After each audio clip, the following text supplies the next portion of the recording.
Hi, everyone. Thank you so much for joining us on XLevel Inc. Exclusives. We are so excited to be here with one of my wonderful friends, new friends. I'm so excited to find out that she lives in San Antonio, Texas, actually Bulverde. But we have a huge international star here with us. And I'm not sure if everybody knows of the amazing Montserrat Oliver. Hola, Montserrat, ¿cómo estás? Hola, Xitlalt. I'm very happy to be here with you and to be speaking to you by this thing. Well, This on camera the thing. Rugby Live, I know it's so funny. With quarantine, we're discovering new ways of getting to know each other. Yeah. And what I love about this is a lot of people do not realize, and I don't mean to make you blush, but the huge celebrity that we have living amongst I us. know that's too much. Thank you very Well, much well, for I know the it's too much. kind words.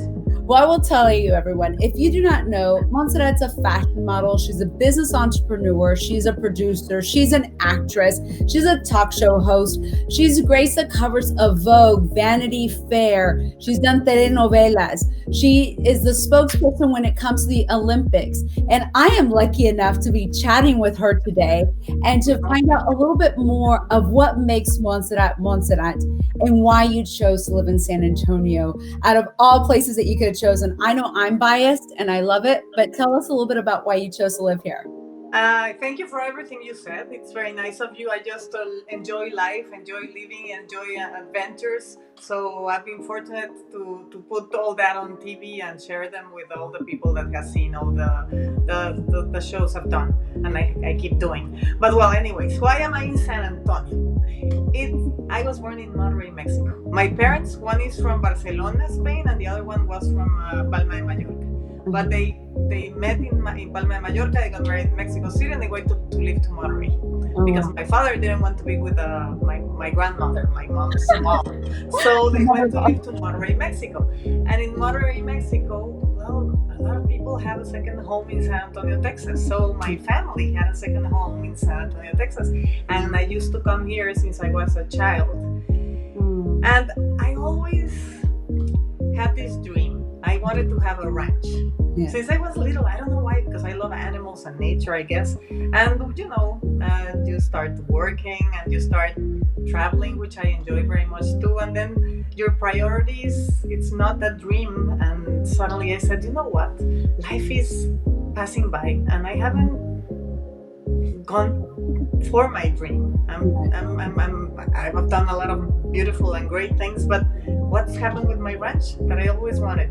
So I said, well, I'm gonna look for a place. And since I'm hosting and taping my TV show in Mexico City, I said, well, weather-wise, maybe it was nicer, I don't know, another state in the United States, even Canada, because I like the stations. Yeah. The different stations, like spring, summer, winter with the snow, autumn with the leaves falling and the all orange and stuff. But then I said, listen, San Antonio is a place I know. There's a lot of Hispanic people too. My cousins, I have some cousins here, and it's just an hour, 15-minute flight from Mexico City, direct flight. And I can have my ranchito here, my little ranch. So I bought a place here in Bulverde, and I'm living my dream.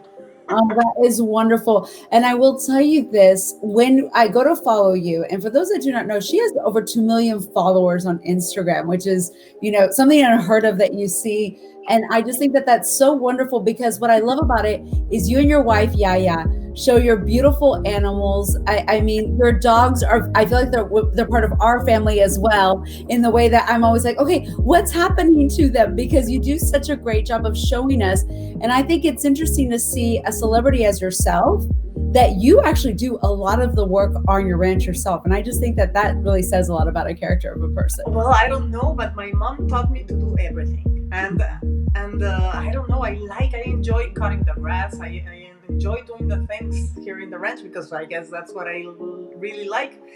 But I'm used to do the things like my mother told me when I was a kid. You have to, before you go to school, you have to make your bed. And every time you go to bed, you have to wash your underwear. Yeah, exactly. So it's stuck with me forever. I have to do it, even though my mom is not here anymore. I still do it. Yeah. So I'm very very, like, everyone tells me that I have like two personalities. It's not that I have two personalities. I can be in the glamour life with, all these events, and on the TV with doing, right now I don't have the makeup, but with makeup and everything, and I enjoy it very much, and I love it, and I have been very fortunate to meet so many people in Hollywood and being in dinners with them and everything. It's a total unique experience. But also I enjoy the simple life. I enjoy nature. I enjoy animals. I love to take care of my dogs, to go and plant. El otro día estaba arando. How do you say arando in English? That you were raking. That's raking leaves. Yeah, I do it. But when you aerate the soil. You aerate the soil. Yeah, but it's just very hard work. Yes. With this machine, it's hard work. And yeah, I enjoy doing it. I even did you were tilling the machine. Did a wall, a stone wall here with Yaya, with our own hands. Wow. Yeah, I like to try it. I've learned how to drive a tractor. Yes, I like to try it all and try to do the most of things that I can do. And I have a question. Both you and your wife are gorgeous models. That do this, and what's interesting as well is seeing your simplicity within your beautiful life together. And I'm curious for the audience, what have you learned during this time frame of self-quarantine? I think I learned it before, because I really realized after many years, after enjoying all this glamorous life and traveling and the best hotels and the best, I love brands, and I love I bought a lot of things and everything. It's okay if you want to leave it, but it's not what makes you happy.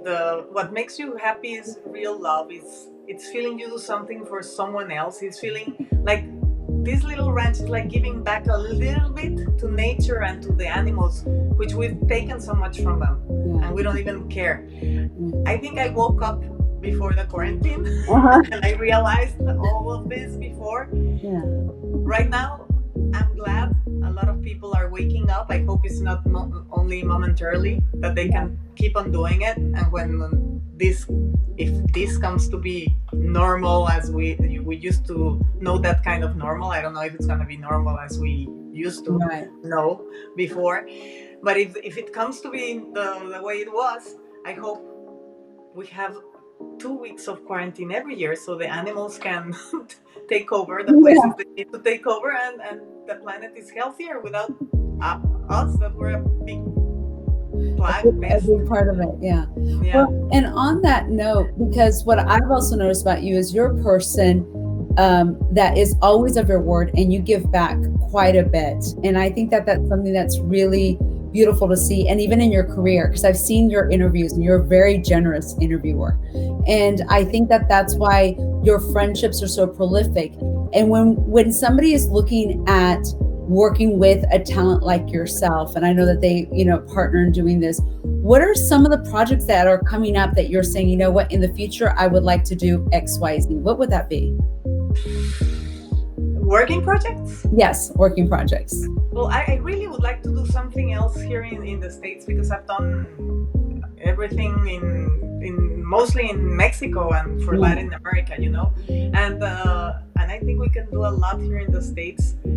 I think there's a lot of stories. I only worked here doing my stories in Ohio and in Florida, and there's so many amazing places that you can find these hidden stories that maybe no one knows, and you can learn. I learned that interviewing people, even though you don't like them at first, or you don't feel like interviewing that certain person, they always have something that you can learn from, or they can give you something. So we have to give them a chance. I don't know. I would love to have an animal sanctuary, but someday, Yes. I don't know. I don't know. Well, I will say I love your perspective on it's almost like you're such a great documentary maker. And I think that what I loved about seeing that is you actually get into the essence and allow it to flourish. And to your point, there's so many great stories to be shared that I would love to see you be the bridge between the US and Mexico, because I just think that you do such a great job of creating that human touch that for me, what I see from you is really growing that in so many more ways, because it takes a unique individual to be able to tell those stories. And I constantly see that from you. So thank you very much. But if you make it happen, I'm with the right person, no, the right we'll make it happen together. The best agency. Exactly. Well, then, but the other thing that I want to end with is tell us what's one of the lessons that you've learned from someone that you've interviewed, or something that really stuck to you that you just said or not surprised you. Not to judge, to judge or to stereotype. I interviewed a prostitute, and I was my family. It's very like antique kind of beliefs, and very traditional and very religious or Catholic and everything. So it was like, don't even get near a prostitute. Like, what for? When I was a kid, and of course, the first time I did an interview with one of them, I was like, well, what am I gonna get out of this? Or I mean, for the people that are listening to the interview. And actually, we cannot judge people because we don't know why they make things, why they do things, how they do them. And we love to stereotype or to label everyone.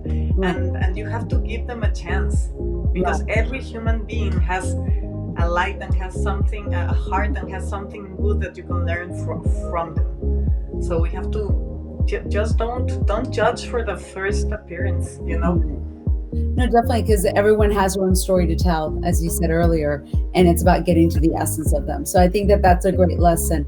So on that note, if there was one piece of advice besides not judging that you would give a young lady that wanted to go into the entertainment business, what would that be?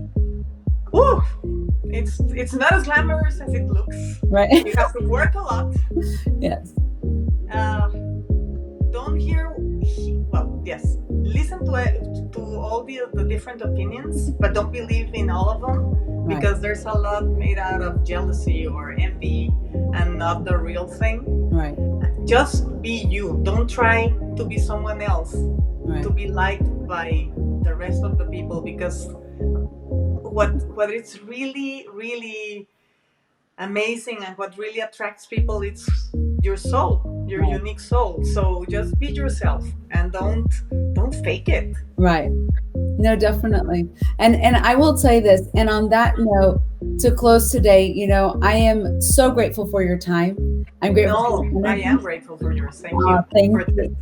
And, in closing with XLevel, I have to tell you all that I really hope that we learned from today is never to judge a book by its cover. And because if we did, we wouldn't get to know that there would be an amazing person, here living with us, and choosing to be here with us as well.